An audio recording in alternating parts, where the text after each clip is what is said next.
Okay, we are learning Torah Ches Chalek Beis, Likutey. We've established, Baruch Hashem, that one needs to acquire a quality, a voice of quality, of a certain quality of Rahmanas, to be able to tell other people off, to admonish them, to rebuke them, tell them like, yo, what's up? It's all messed up, It's in such a way that will be makar of them, not push them away. Did you say that Moshe Rabbeinu said some harsh things, but they took it well? Right. So when we say harsh things, they don't take it well. Because we don't have that voice. But what's the context of the harsh things?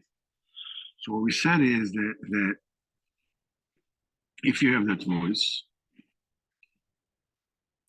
then you can say the harshest things, and the people who will hear it will still feel strengthened and special and valuable. But if you don't have that voice, when you tell somebody off, they feel squashed. They feel like all their worst opinion about themselves have been proven true.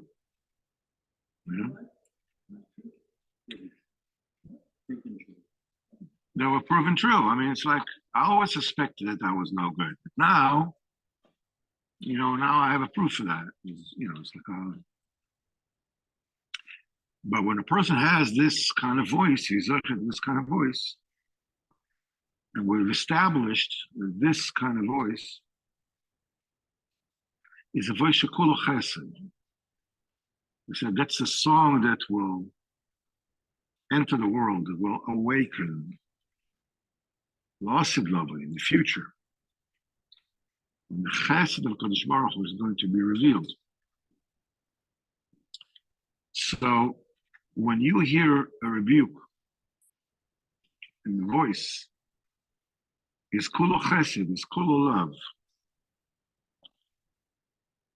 You don't feel broken from that. You don't feel humiliated. You don't feel, you don't feel like you smell bad.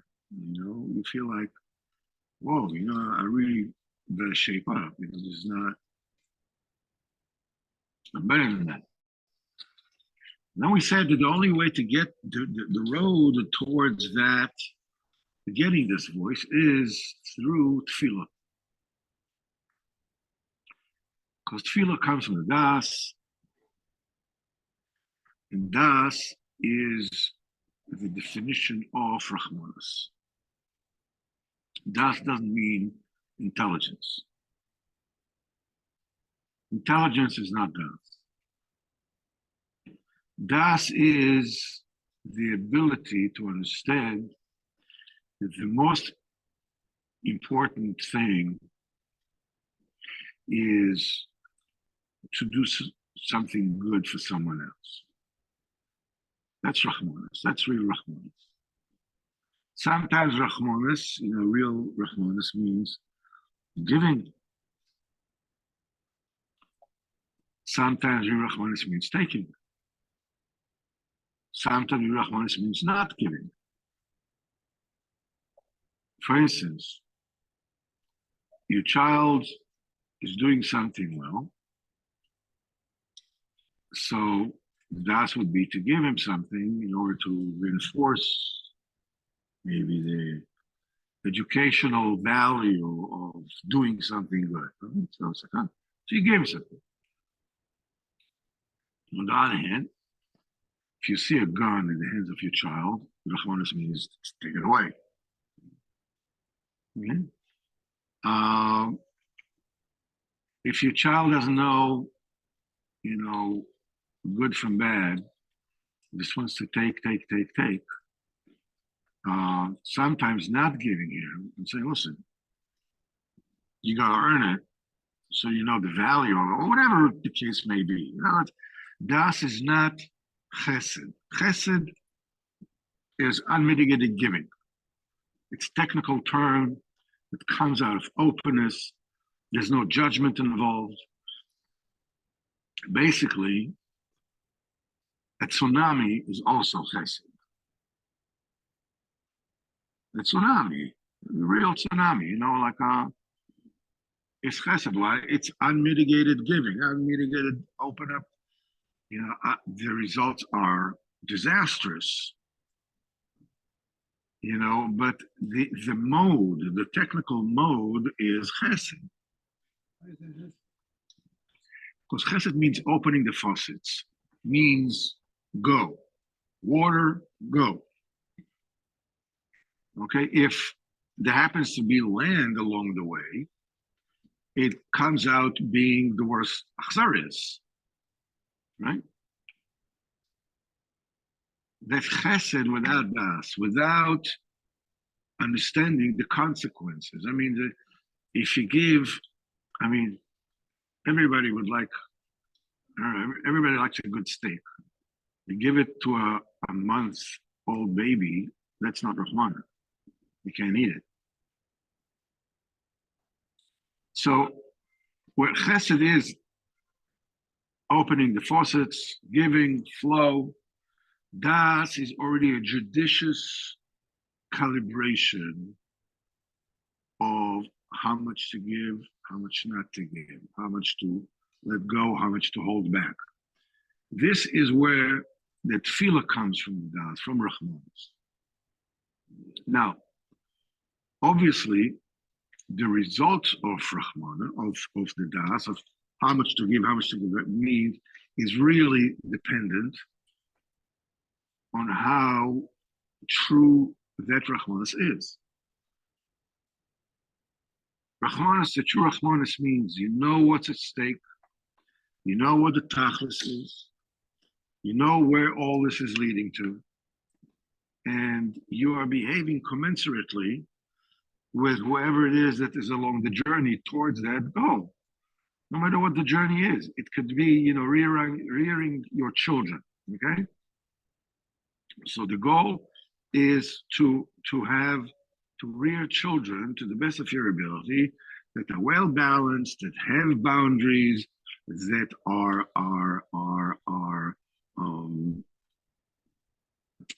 compensated for doing things well, that are made to learn the consequences of unbridled behavior and so forth and so on. And so Mimela, that is, once you have this kind of das, so you behave a certain way. What happens if your understanding of what the goal is wrong? Okay? Like during the 60s in America, the idea was just do anything you want as long as you don't hurt anybody. That was the slogan. Which means they let their children smoke drugs. They let the children do whatever, because that what their das was actually achzaris. Their achzaris was poisoned because their das was corrupted. When the das is corrupted, you don't understand what is at stake, what the truth is. Automatically, the translation into action is also going to be the opposite of it. You can see the entire world is screaming, you know, for the war in Gaza to stop, because their concept of das, of Rahmanis, is totally corrupt. The real Rahmanis is to make sure that these rascals learn once and for all, you don't do that. You just don't do that. The price is too high. Yeah, but in the meantime, well, there's no meantime. If your child is throwing a tantrum and you know that giving him or her, or whatever it is that they want, is not good, there's no meantime. There's no meantime.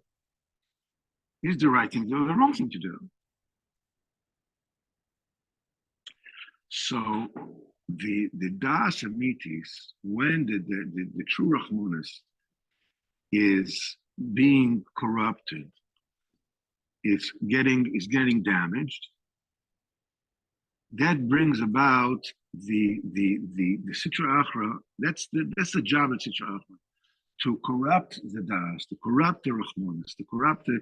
So listen, every Rahmanis in this person, they need to eat, they need some luxuries, they need this, they need that.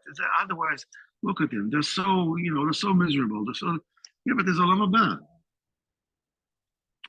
Well, okay, Olam Haba is then, but now, so the Rahmanis actually comes out becoming Chsaris. What happens is that the Sitra Achra is swallowing up the Kedusha. By corrupting the Rahmanis, by giving people a false definition of what compassion, what mercy really is, the Sitra Achra swallows the Kedusha, swallows the Tefillos, swallows the Kedusha. That's the way that it works. Tell him I'm not here.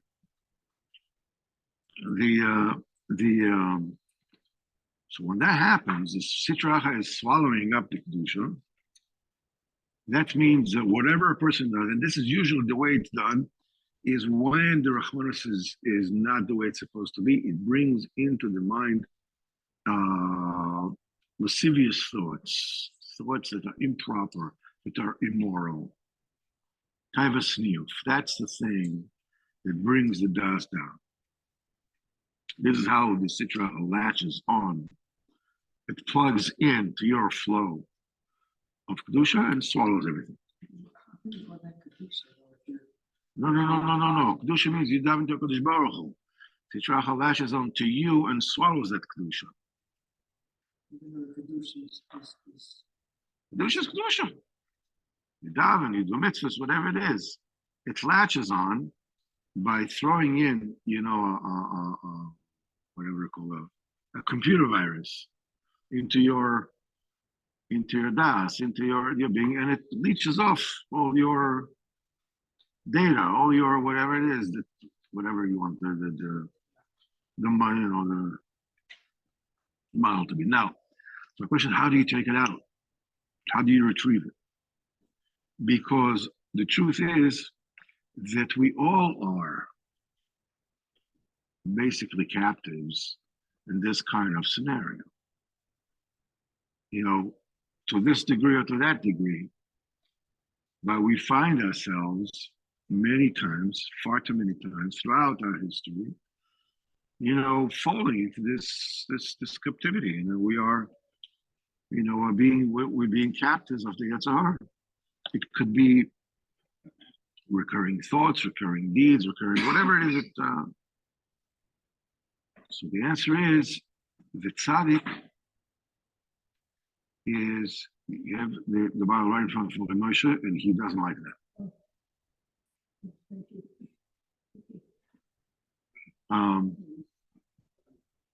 Yeah. So the tzaddik does something very audacious. The tzaddik is Moshe Nefesh, and he davens at Tefillah Pchinas Din. Tefillah Pchinas Din is the number one spigot from which the Sitra Achra drinks. That's the source of Sitra Achra. Sitra Achra is Tefillah Pchinas Din. It could be a tefillah that the person does because he feels he's entitled. I'm doing a Kodesh Baruch Hu a favor, and I'm davening all together, so please, and so let me just daven and get rid of it. I feel the obligation. Yeah, okay, besides that, I have some Shemaim, but still, it's just let me get over it and leave me alone, kind of thing, because I feel like I deserve it. I feel like I'm entitled. Just like what do you expect? I'm a person who lives in the 21st century. Come on. Mhm. So I think I'm davening him to. I'm just like, that's tefillah b'chinas din. It all comes from a certain feeling of entitlement. It's not. Oh, I mean, if you ask a person about it, me, are you kidding?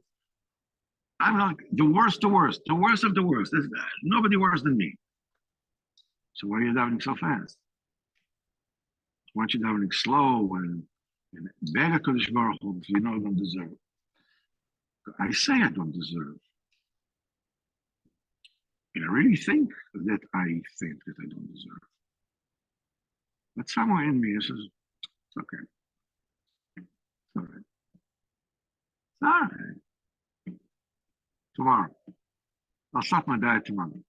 Kind of like, yeah, there was this feeling of entitlement is insidious. It's under the surface. I'm not really aware of it, but it's there. A person in a situation of really apparent danger. You see them breaking down and crying and tehillim and, the whole, where were you until now? Until now, I said that I don't deserve. Now I know I don't deserve. The tzaddik throws himself at tefillah b'chinas din. The tzaddik davens at tefillah b'chinas din. At tefillah b'chinas din like Pinchas did. Sitra Achra swallows it. Because that's the main dish for the Sitra Achra, tefillah b'chinas din. Sitra Achra is all about din. That Sitra Achra swallowing it, it makes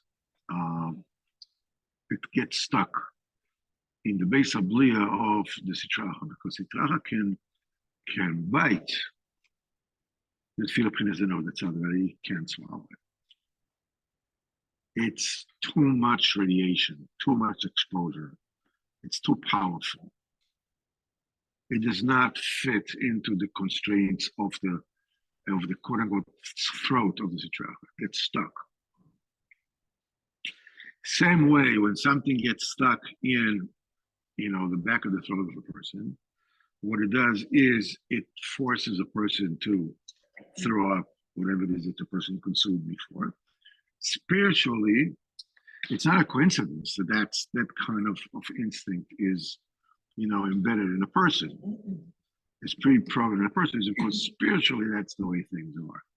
Where tefillah b'chinas din of the tzaddik emes, the Tal Bala Koyach, gets stuck in the throat of the Sitra Achra, Tzaddik has to throw up and expectorate all the kedusha that it swallowed before. So what's the purpose of this exercise? It swallows, the tzaddik comes, gets stuck, it gives it back. What's the point? The point is that when the Sitra Achra swallows up the kedusha, says, "Yay, I'm going to win," and the tzaddik forces it to throw up the kedusha that it swallowed. When it's finishing to give back all the kedusha that it stole, it keeps on throwing up, because the tefillah b'chinas din of the tzaddik is still stuck in its throat. What happens then is Sitra Achra gives over, expectorates its own chayas, its own vitality. That vitality is the gerim. Sitra Achra swallowed the Voshos Yisrael, as it were. It gives them back, but when it gives them back now, it also gives back gerim. That did not exist before. Gerim until they became gerim, were actually a part of the Sitra Achra itself. That's what goyim are. When it throws up, the gerim comes. When the gerim comes, that already creates an expression, a revelation of the greatness of HaKadosh Baruch Hu, the cover of the HaKadosh Baruch Hu, in a way that never existed before. Because the fact that a Jew represents HaKadosh Baruch Hu in this world, everybody knows. A Jew represents the Kadosh Baruch Hu in this world. Yeah. Everybody knows. Everybody knows. Yes. Yeah. That's the reason why they hate us. Yeah. but that's already, there's a certain kind of given, there's kind of a balance, as it were, a little, we're up a little bit, we're down a little bit, whatever it is, it's, but when the goyim themselves come over and recognize, the greatest of Kodesh Baruch Hu, that advertises the Kol Kodesh Baruch Hu in a way the Jews alone could not do it until now. That's why Matan Torah required Yisro come. Pashas Yisro, first Yisro comes, Yisro. And then we have Matan Torah. Because Yisro was the priest of all the Avodah in the world. He tried them all. And when he says, okay, now I know that the Kodesh Baruch Hu is greater than all the other, false idols, says that already expressed and advertised the truth of the Kodesh Baruch Hu in regions that until now it wasn't evident. He was the first one to say Baruch Hashem. Right. Actually, it's not the first one. No, you say Lavan. He didn't mean it HaKadosh Baruch Hu, but he said it to Eliezer. And you are now Baruch Hashem. He didn't say Baruch Hashem that he didn't bless HaKadosh Baruch Hu. He told Eliezer, you are the blessed of HaKadosh Baruch Hu has blessed you. But the word Baruch Hashem, Lavan said first. Lavan said before. He didn't mean it as, blessed be Hashem. He meant literally, you are now the blessed of Hashem. But you're the first one to say that about Hashem. So by saying that, he also recognized that there's Hashem in the world. That's right. Yeah. That we are blessed from Hashem. Yes. So he's recognizing by saying that, I guess he's recognizing. So when that happens, when the Gerim come, and what that does is a sudden and immense advertising of the Metzias HaKadosh Baruch Hu. And that suddenness is called thunders, Ramen. That revelation, that sudden revelation of the greatest HaKadosh Baruch Hu through the Gerim creates an effect of thunders. Become Jewish. Yes. And they advertise the spashtos of Kavod HaKadosh Baruch Hu. It's something that is very powerful and it's very sudden. And it's something which is called thunders. What does thunder mean? I mean, the technicality of thunder, the Rebbe actually gets into this a little bit, but he says that basically he brings the raya from the Zohar that thunders represent, the dust comes out of the Sitra Achra, in order to rectify the dust. But basically we have to understand, we have another place, the Gemara says the reason thunders were created is to straighten out the crookedness in a person's heart. What does it mean?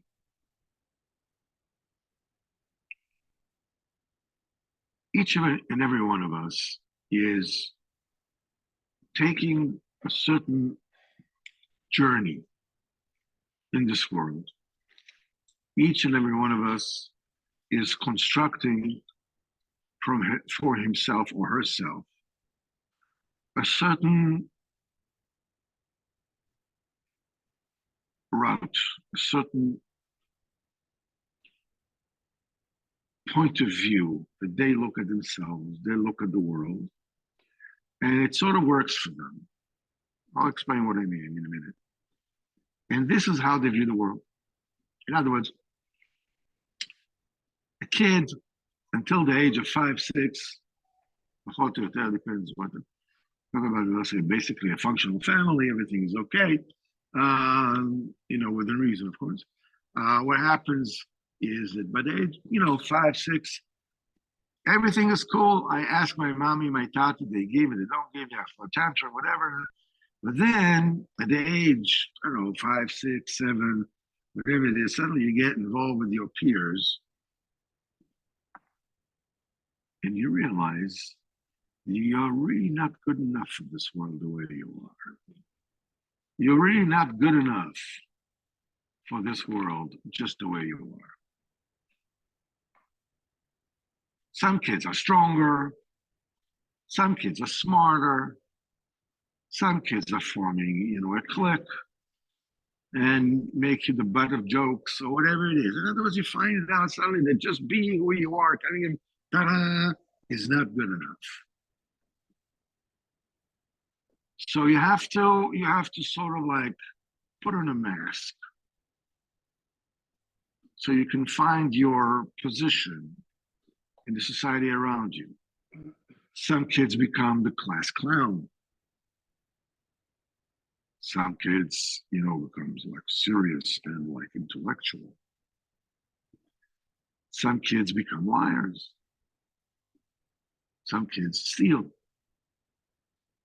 Whatever kids do, whatever it is they need to do in order to sort of like fit together, with how they look at the world, how the world looks at them, how am I, plus, minus, whatever it is, okay, that's the way I'm going to behave. Now, as they grow, that kind of mask gets harder and harder. You can get mask upon mask upon mask upon mask as you grow. Suddenly you find out that you're actually good in sports. There you go. It goes into a whole different kind of a Bekitzur, you live in society, you look at life from the goggles of society. Certain things feel good, certain things feel bad. And you sort of like roll along, everybody thinks what is important to have money. So you go out and you try, make money, and who is the one who gets the most covered? Person who's the richest, person most famous, whatever it is that it is. And you sort of like, it's the kind of the herd mentality. And you go together, you move with the entire humanity down the line. Now, you also live in a club. If you happen to be a secular Jew, there are different clubs. There's the progressive club, there's the conservative clubs, whatever, different kind of clubs.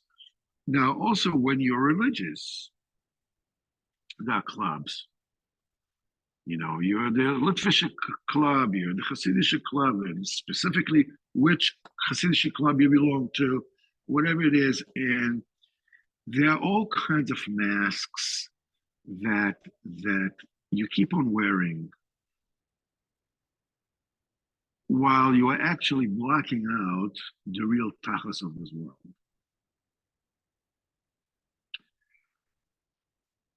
Of course, you have to be Yerushalayim.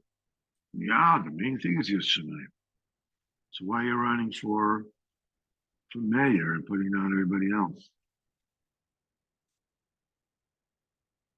Why are you keeping saying the Shinar by other people? No, but truth is number one. It's number one. In other words, saying the truth, number one, is the mask. Behind it, truth-ish. It's like a truthingly. Truthingly. It's like a truthish. Basically, we all make this kind of compromise, being true-ish. We're all true-ish. True, somewhat. True, somewhat. Somewhat true. We're looking at the world. Like I said, okay, I mean, we're paying lip service about the fact that you have to be true. And you have to, to be a shah, to be the, and in the meantime, we have various forces active in our lives, the way we look at life, the kind of inertia that moving through life that makes us live on basically two planes. One of them is the make-believe, the front, the mask. Shema is the main thing. Being true is the main thing. Torah is the main thing. While inside, there's some kind of compromise. We're not totally liars. Just we are true-ish, and we are lie-ish. We're not totally lies, just a little bit. And behind this whole thing exists a certain kind of a make-believe world, almost like a hypnotic trance in which we exist, that says we have an option. We can allow ourselves, we don't have to be 100% true. What will be all about? What? What? I don't want to say. I don't want to say because I don't want to look at it. I don't want to look at it because you see, La Lechem, as Rabbeinu says, at a certain point in time, every person, gets the very, very beginning of whatever it is that person is going to pass away from. Everybody gets to that point. That something happens, and that's the thing. Gesundheit. That's going to be the thing. When a person meets it and sees it, looks at it face to face, all the illusions fly out the window. Sees what the fate is. Gets a diagnosis that is not too good. When he sees that, that this is, he's looking at the thing that is about to bring that person's end of life.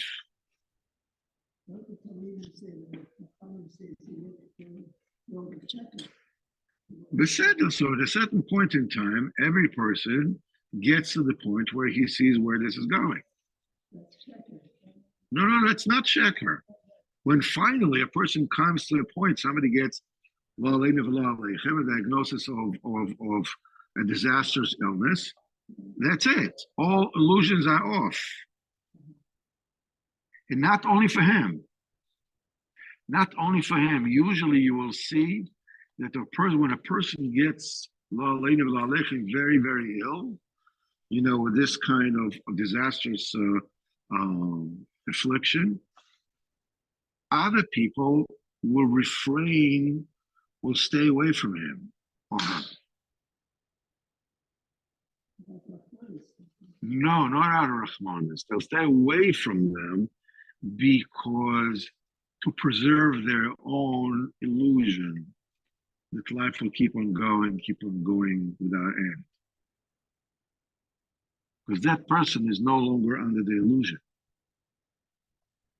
And being with him makes me realize that I'm kidding myself.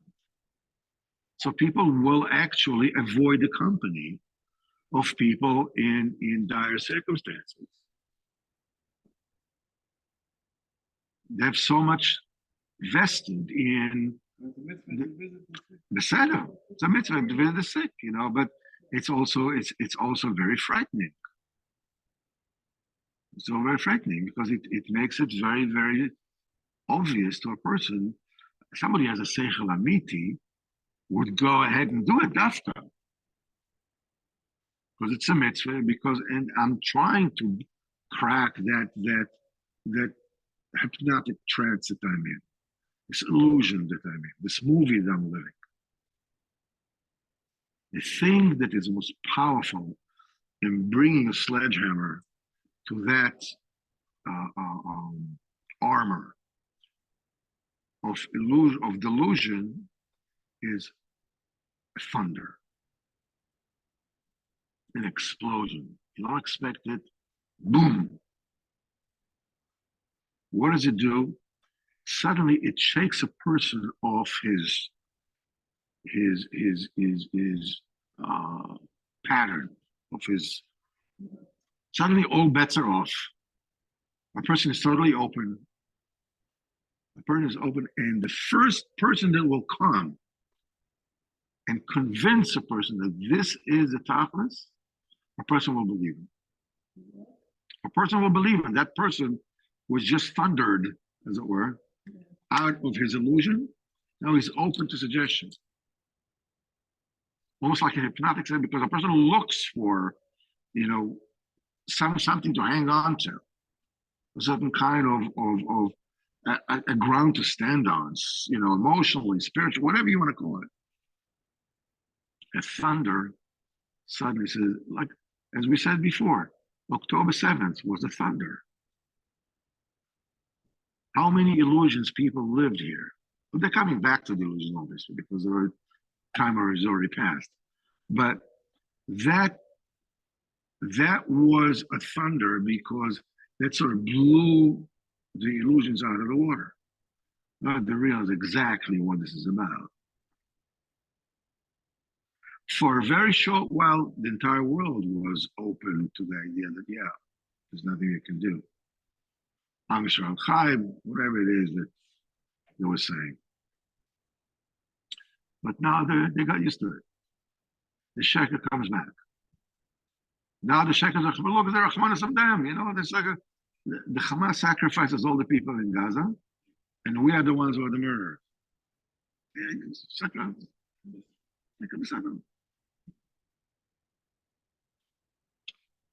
So the thunders, when the thunders come and basically break us out of this pattern of illusion, that brings about, the Rebbe says, to his pashas and nevuah, the revelation and the spread of Ruach Nevuah. Ruach Nevuah means that you have broken through the illusion, the shell of illusion of this world, and you open up to the mitzvah HaKadosh Baruch Hu. You're in direct connection with it. Am Yisrael stood in Har Sinai. That's why we said Har Sinai is voices and lightnings. Thunders, like the initial feeling that Am Yisrael got during Matan Torah was total terror, total fear. Chazal said, that their neshamas left their bodies from fear. It was so scary. Thunder, life in this world, the illusion that people built for themselves, the little lives that people built for themselves, was smashed to smithereens by the thunders, the mitzvah HaKadosh Baruch Hu. So what comes about is nevuah. Nevuah is direct communication of Kadosh Baruch Hu to Am Yisrael. That's what the Rebbe said. Where Siman Hey, nowadays Galos HaKavod, the Gerem, the Kadosh Baruch Hu gets exposed. Days by Pashas Nevuah did bring about the spreading of the Nevuah of prophecy. Okay, Nevuah, the prophecy, comes from the Bechinas of Shoshei Nafshos Yisrael, the root of the Nafshos Yisrael, which is the 70 Nefesh, the 70 soul of Am Yisrael. The Nevuah comes from there. That's Sphere Sabino, 70 Nafshos Yisrael. Bechinas B'Shevim Nefesh, Yorda Alusecha. In certain verse says 70 Nefesh, 70 soul. Your forefathers came down to Mitzrayim. The word B'Shevim Nefesh Yodu Avasecha is the acronym Navi, prophet, Ruach HaKodesh. The Shorish HaNefashos, and the root of all the Nefashos is the Kavod Hashem. That's what we said last week. Nafshas Yisrael is the automatic result of the fact that Kadosh Baruch Hu, as a creator, should properly, it's his covet, should have a nation, that will be his nation, will be a nation of priests, Goy Kodesh, that will sanctify his name here in this world. It's the code of the Kadosh Baruch Hu that demands that. Like a king needs to have a court with ministers, with nobility, with dukes and barons and whatever that the kings have. Why do they have to have the dukes and this and that? Because it's the covet of the Melech. There would be, those that he favors more. There would be dukes and barons and whatever different statuses of nobility is. It's the covet of the Melech. There's the Melech, and then everybody else is, is diddly squat. Is nothing. It's just like the Melech, and then there's a whole army, and the army wears the godim of the Melech, and the palace of the everything is because of the kavod of the Melech. The kavod of the Melech is it should live in the palace. The kavod of the Melech is that you should have an army. The kavod of the Melech is it should be nobility. So you understand where I'm going with this. Am Yisrael, Shivim Nefesh Yisrael, come from the Kavod Kodesh Baruch. The same way that the Kavod Melech dictates that you'll have a palace and an army and ministers and everything, and all this comes to serve the Kavod Melech. Kavod Kodesh Baruch is there should be Am Yisrael. We are the palace of the Kodesh Baruch. We are the army of the Kodesh Baruch. We are the nobility of the Kodesh Baruch. We are the royal gardens of Kodesh Baruch. Royal gardens. Garden. The king has all these royal gardens and forests, whatever it is. We are the royal gardens. The royal garden. That's what it is. All the malachim are the armies of Kodesh Baruch. And ultimately, above everything, all the malachim, above all the garden is Am Yisrael, which grow in the garden. And who we are, it's the Shivim Nefesh. That's the shorish of Nefesh Yisrael is the covenant. The honor, the Kodesh Baruch Hu is the root of our nefashos. We are there to honor the king, like the palace is there to honor the king. The armies are there to honor the king. Like the treasures are there because of the honor of the king, and so on and so on. So, Shorish Nefesh is the covenant. And it says, Yaakov Avinu says, B'Sodom al Tavo Nafshi. The secret, he's talking about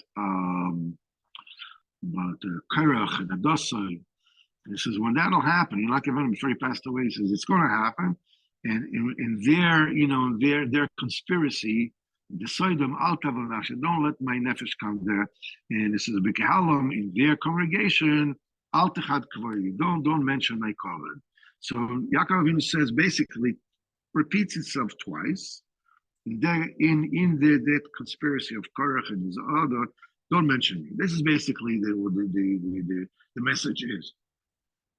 Yaakov Avinu says once, he says, B'Soilem al Tavo Nafshi, in their secret, let my nefesh not be mentioned. And the Kahalim, their congregation, Al Techad Kavod, don't celebrate my covenant. Yaakov Avinu. So we see here that nefesh and covet are one thing. Yaakov Avinu says when Kodesh Baruch Hu mentions, says Korach, he goes up to Levi. He doesn't go to Yaakov Avinu. Ben Yitzhar, Ben Levi. Why doesn't mention Yaakov? Korach came from Yaakov, right? Yaakov, before he passed away, he says, tell Kodesh Baruch Hu, please, when this is going to happen, don't mention me there. I don't want to be mentioned that are their father at that point.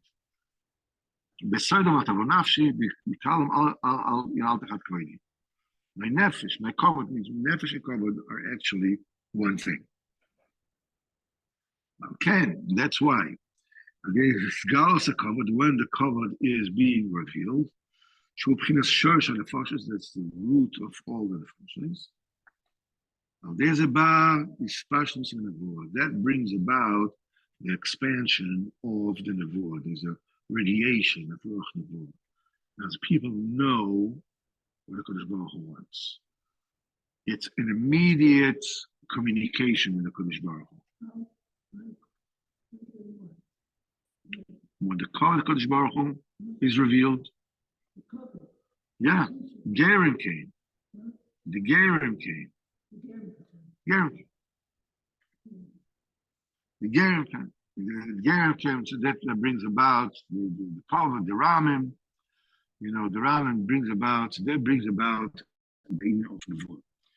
Zeh B'chinas as Chazal said, El Nevuah Shoro. The Nevuah is only resides al Chacham, Gibor, Ve'osher. In order to be a prophet, you need to be a Chacham, to be wise. Gibor, you have to be, a Gibor, and be Osher, you have to be wealthy. He called all these three definitions in B'chinas Kavod. Each one represents a different kind of Kavod. The Kavod, the Nevuah comes from Kavod. These are the three manifestations of Kavod. Chacham. How do we know the Chacham is Kavod? There's a passage. Kavod, Chacham, in Kavod. Somebody who is very, very wise. In the Goyish world, is also very, very intelligent. It gets Kavod, right? Gets Kavod, gets honored. Einstein, Niels Bohr, Hawking, I don't know. These are, clever people. Kal Moharan, talk about Chachamim, Chacham Amiti, Shabenu, the Nevi'im, Rabbeinu HaKodesh, Tanoim, Amoraim. The Kavod Chachamim Chacham. So you see that the Chacham has an embodiment of the Kavod, because the initial reaction when somebody confronts a Chacham Amiti, he respects him. It's a Kavod. It's an automatic feeling of, wow, this one especially is like, it's a Rav Yashi, whoa. He then says, why aren't you respecting me? I don't get no respect. You don't have to say anything. Somebody's a Chacham, automatically you're giving them the respect. Because they are themselves an embodiment of the Kavod. And the second one is Gibor, someone who is very, very strong. Because Mizeh Melech HaKavod, Hashem is the Gibor. Who is the king of Kavod? Hashem, who is strong and the Gibor. This is a Gibor, is also a Bechina of Kavod. Osher, somebody who's wealthy, is well-to-do. B'chinas, U'masher L'Avinu Asas Kol HaKavod, this children of Lavan. They got upset as Yaakov Avinu became so wealthy. He says, he took everything from, he made all this wealth from our father. He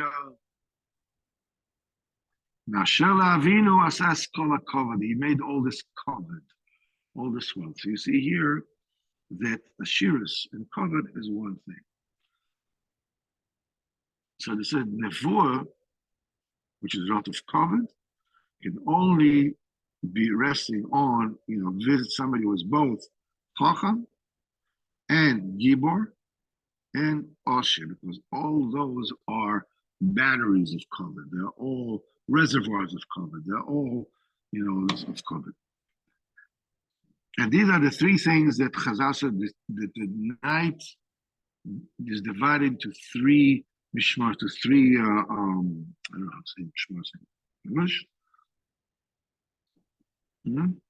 Segments.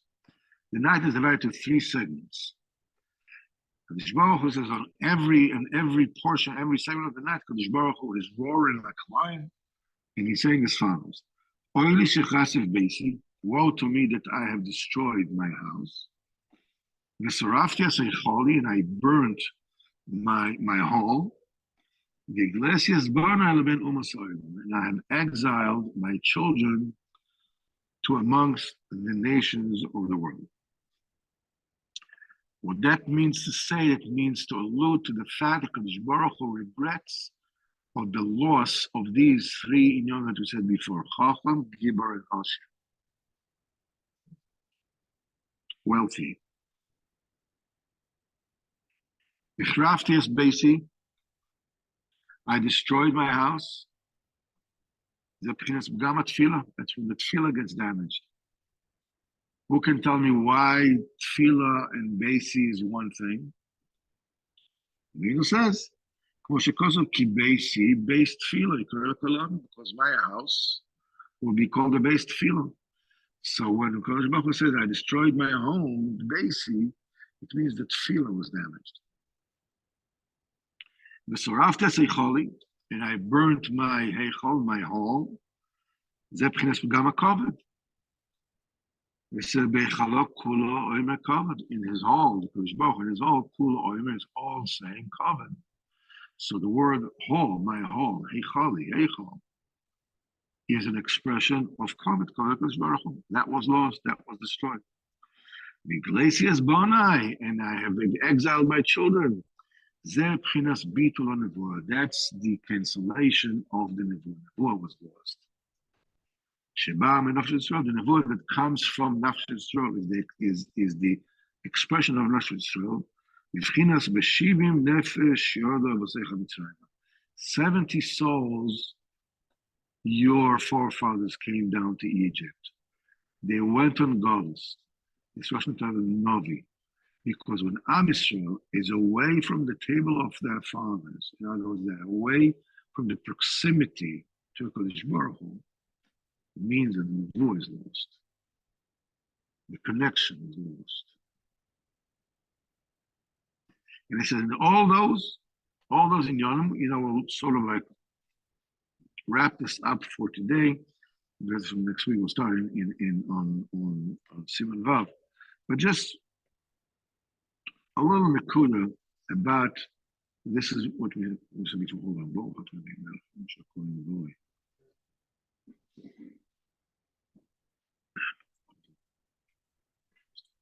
thank you very much.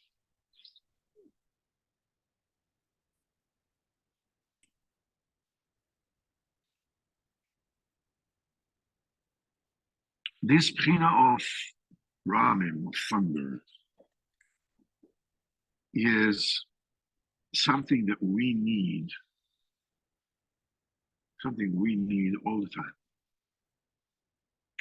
We need to sort of like supply to ourselves the bechina of thunder on a daily basis. Look, it's a struggle. That's the name of the game. It's a struggle. If it was up to us to keep score, we will say that we're losing every single battle. But that's not the case. That's not the case. As Rabbeinu said to him, you don't know what Kodesh Baruch Hu wants from you. You have a Torah, you have a basic blueprint, you know what the thing is supposed to do, things not to do, so on and so on. But in particular, what does Kodesh Baruch Hu wants from you? You have no idea. There are certain times in your life where you're not able to do anything. You are like watching yourself hopelessly going down the drain.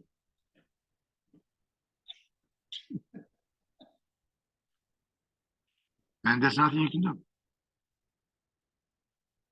At that time, you need to trust Hashem.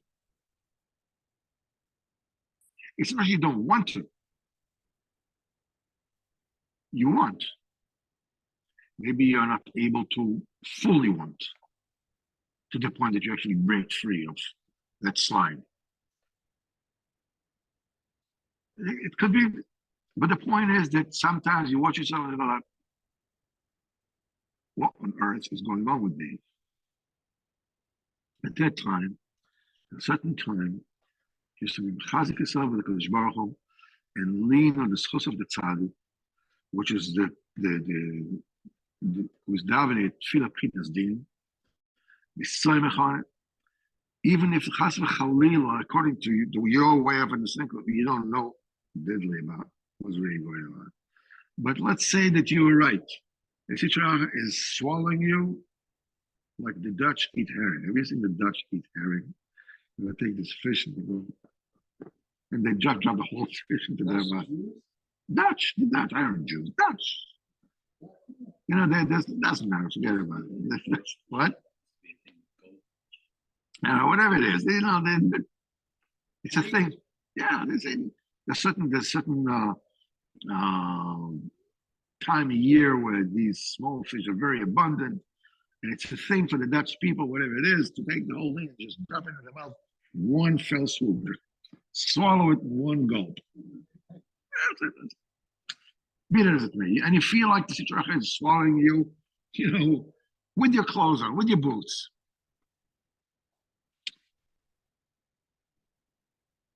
Remember, there is a tefillah pchinas din. And even if you follow Sitra is swallowing you, has swallowed you, and you're totally enslaved, and there's nothing you can do, lean on the koyach of the tzaddik. He's down the tefillah pchinas din, and Sitra will have to give back everything. All the kedusha that it took from you. I'll give everything back, and I'll give you back with interest. Of kol Hashem, it's galus nevuah. To you. It's you know when the game is lost. The game is lost when you decide the game is lost. That's when the game is lost. As long as it's listen, whatever it is going on with me, Kodesh Baruch Hu is more powerful than this. I want the Kodesh Baruch Hu. I want Yiddishkeit.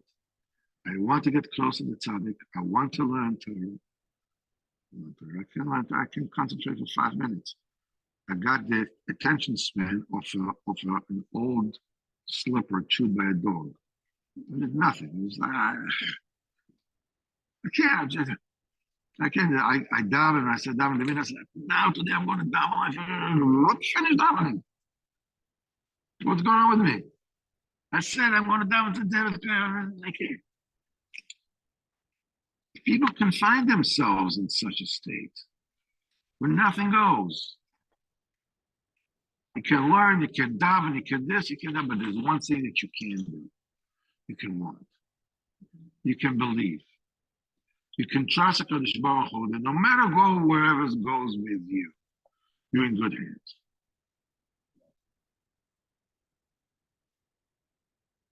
I wouldn't go that way. I would say, yes, I know you couldn't pass it. It's like a,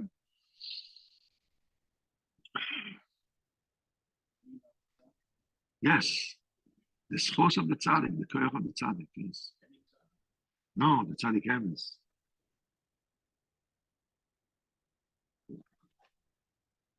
Tzaddik emes. You find out tzaddik emes. You have to look for, even when you know who he is, it doesn't mean that you're really close to him. Being closer means that you have to search for him all the time, to learn what his ruach is. What we're learning here now is searching for the koyach and the schos ruach HaKodesh of the tzaddik.